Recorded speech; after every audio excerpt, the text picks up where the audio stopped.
Hi everybody, it's Gina Bell from East Coast Mummy, and I went for a walk in the sunshine yesterday and I got inspired for some summer DIYs and freebies.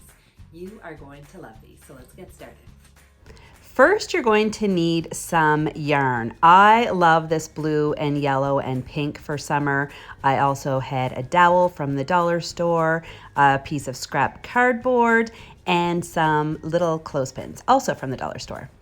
Then I went to work making tassels. If you've never made tassels before, you should totally try it. It's really easy and super satisfying. So I took a piece of cardboard that I cut to about 6 inches and I started wrapping my yarn around the cardboard. I wrapped mine around about 20 times, but you can adjust the number of times depending on the weight of the yarn and how thick you want your tassel. Then I cut another piece of yarn and I slipped it through and tied the top.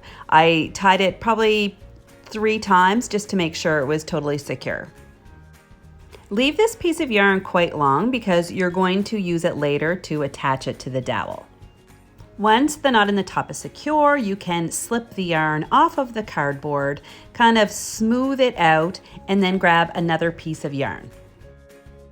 Tie a knot around the top of the tassel, and then you're going to take one of the strips and wrap it around a few times in one direction, and then take the other length of yarn and wrap it around in the other direction, and then you're going to tie it.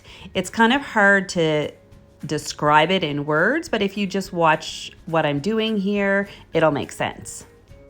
Next, just grab some sharp scissors, cut the ends of the tassel, and give it a little bit of a haircut just to make sure all the ends are even. And that's it.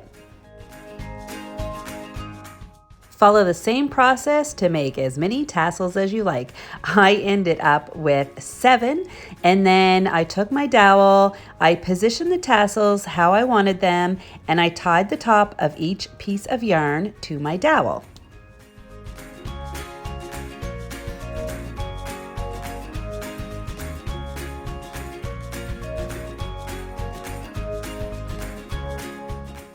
When I was finished, this is what my wall hanging looked like. Pretty cute, right? You can also add some dollar store clothespins and pictures and use it to display photos. And once you're a pro at making tassels, you can use them in a wide variety of projects. I use them for this Tassel Garland, but you can also use them on pillows or keychains. There are tons of uses for these adorable little things. I designed these Easter prints to put in these large dollar store frames that I have hanging in my playroom, and I knew I needed to replace them for Easter. So I designed these 7 options, and you can download them for free on my blog, eastcoastmummy.com, and I will also leave a link to the download in the description box below. But I love all these options. You can just download 1, or you can print 3 that go together like I did, and here's how they look. What do you think? If you like this video, please give it a big thumbs up, and if you haven't already, hit that subscribe button and ring that bell to be notified of future videos. I really, really appreciate it. Talk to you next time. Bye.